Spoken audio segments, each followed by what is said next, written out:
एक जण सांगा फक्त मला मुद्दा सांगा मला तुमची गाडी अडवली तुम्ही लगेच बोलता एक जण मुद्दा काय मुद्दा तर सांगा काय प्रॉब्लेम आहे साहेब 3-4 दिवस आम्हाला 10,000 रुपये 10,000 रुपये फाईन 12,000 फाईन चालू आहे 10,000 रुपये आमचे प्रमाण नाही चाललं काय करायचं साहेब आता ही नेम दाखवतो मेमो तुम्ही एवढे आता आमच्या गाड्यांचे फायदे हे गवळी साहेबांचा मेमो कालचं आहे याच्यामध्ये मला बोलू दे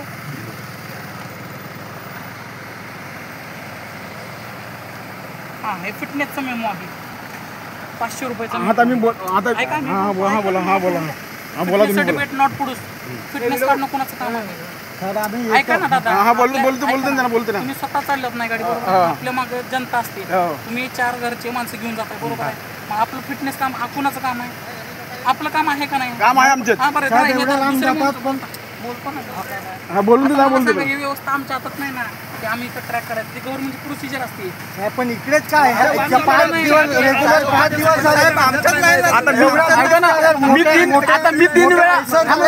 मी 3 वेळा गेलाय हायवेचे ट्रक एवढे मोठे मोठे ते विषयाचं मी उत्तर देतो आपल्या डिपार्टमेंटला किती गाड्या आहेत 8 गाड्या आहेत तुम्ही फक्त इथं बघताय जव्हार मोखाडा विक्रमगड वसई विरार तलासरी पालघर प्रत्येक ठिकाणी गाड्या वाटून दिल्या आहेत त्यामुळे त्या लाईनमध्ये हिंडणार तुम्हाला गाड्या दिसणार कळलं तुम्हाला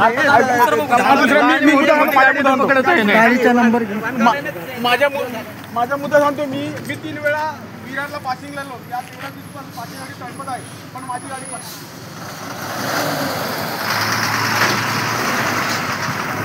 मोबाईल त्यांनी बाहेर बोलला तो आतमध्ये नाही बोलला गाडी चालूवरती नाही बोलला साहेब रनिंगवर नाही बोला बाहेर आणि त्यांनी कॉन्टॅक्ट केला त्यांनी दुसरी गोष्ट याच्यामध्ये काय दिलंय PUC नाही काढलेलं आणि नॉन ट्रान्सपोर्ट व्हेकल आता जे परमिट तुमची गाडी परमिटची गाडी हा तुम्ही परमिट पैसे देता पैसे भरून परमिटवर चालता बरोबर आम्ही आता पत्र लिहिलंय साहेब पत्र लिहिलं आंदोलन मी सांगतोय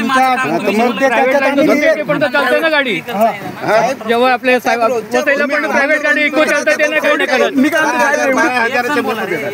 साहेब कमाई दिवसात एक ट्रिप लागते नाही आम्हाला ड्युटी द्या आम्ही सोडून देतो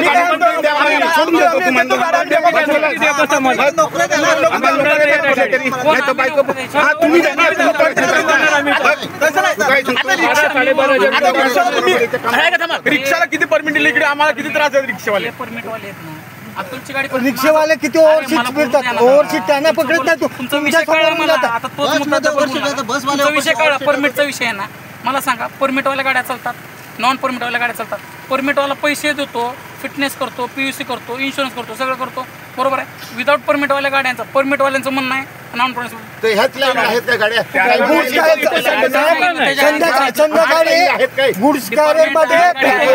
इको गाडी चालतात त्यांना का नाही पकडत बघा साहेब 3 वेळा पासिंगला आलेलो तुमचं आहे ना तुम्ही असं का नाही तुम्ही काय करा तुमचं काय विषय असतील ना असं हे अडवून हे करून काय नाही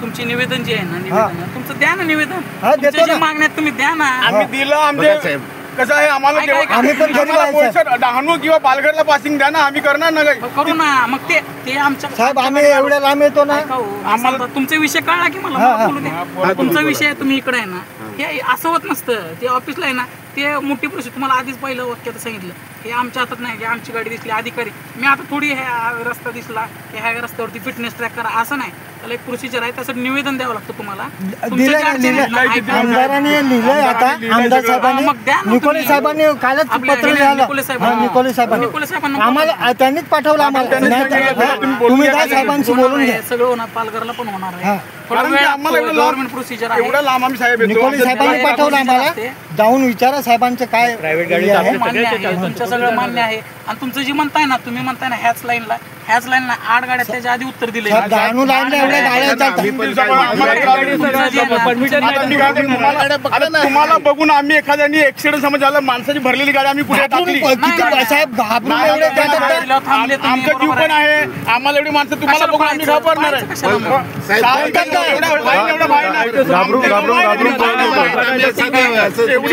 एवढी कमाई फाईन आहे, 10,000, 20,000, 15,000 फाईन दिलाय. आता ही ह्याची फाईन आहे. आता जाऊ दे, मी सांगतो साहेब. आता हे एवढे 20-25-30 वर्षापासून ते पराठ झालो, त्यांना बिचारा परमिट तुमच्याकडे येत ना मॅजिक विदाउट तुम्ही परमिट नाही भेटत तर काय करणार? तुम्ही परमिट वाला गाड्या घ्या ना. नाही मिळत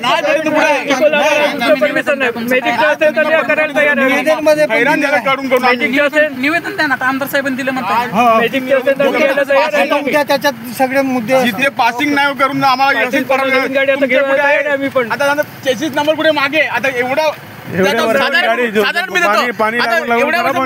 चेसिस नंबर राहणार का सांगा बरं? खाली आहे त्याच्यावर समाधान माना ना. सीटच्या पुढे आहे, सीटच्या मागे दिलाय. हे तुम्ही लिगल चालतो तुमच्यामध्ये, तुम्ही बोलताय. अशा इलिगल पण भरपूर गाड्या आहेत. आम्ही लिगल आहे. मी बोलतो ऐका तरी माझं.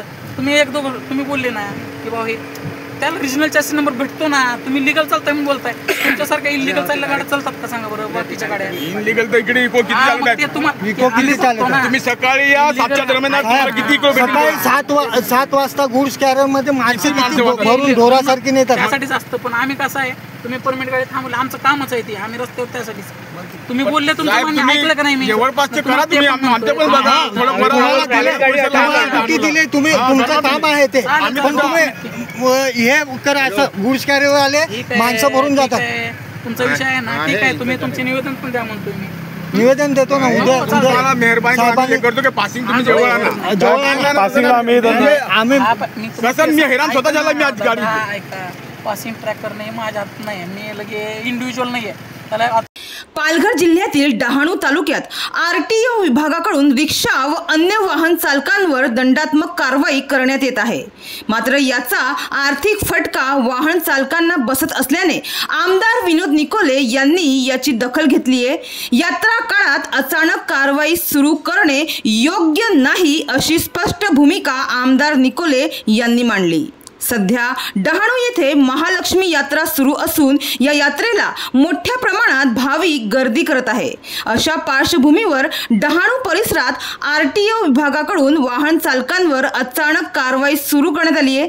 रिक्षा व अन्य वाहन चालकांना पूर्व सूचना न देता मोठ्या प्रमाणावर दंड आकारले जात असून पार्किंग केलेल्या वाहनांवरही कारवाई केली जात आहे अशी माहिती समोर आली आहे. तर रस्त्याच्या कडेला क्षणभर थांबवलेली वाहने देखील या कारवाईच्या कक्षेत येत आहेत. महालक्ष्मी यात्रा हा रिक्षा चालकांसाठी एक चांगल्या उत्पन्नाचा काळ असतो. इतर वेळी फारसे प्रवासी मिळत नाहीत, त्यामुळे त्यांना दिवसभर रिक्षा स्टँडवर थांबावे लागते आणि उत्पन्न कमी असते.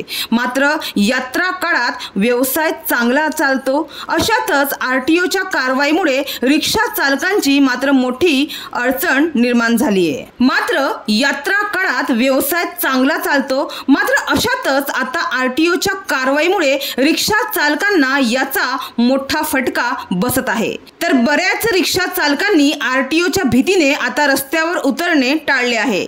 जेवढी कमाई होत आहे त्याच्या कितीतरी पटीने दंड लावला जात आहे. त्यामुळे हा दंड भरायचा तरी कसा असा प्रश्न अनेक वाहन चालकांपुढे निर्माण झालाय. तर या समस्येकडे रिक्षा चालक मालक संघटनेने लक्ष वेधले असून त्यांनी डहाणूचे माकपचे आमदार विनोद निकोले यांच्याकडे तक्रार केली. त्यानंतर आमदार निकोले यांनी संबंधित आरटीओ अधिकाऱ्यांना सांगितलं की रिक्षा चालक व आरटीओ अधिकारी यांची संयुक्त सभा घ्यावी. या बैठकीत चालकांना कायद्यानुसार आवश्यक कागदपत्रांची माहिती द्यावी व ती जमा करण्यासाठी काही कालावधी द्यावा.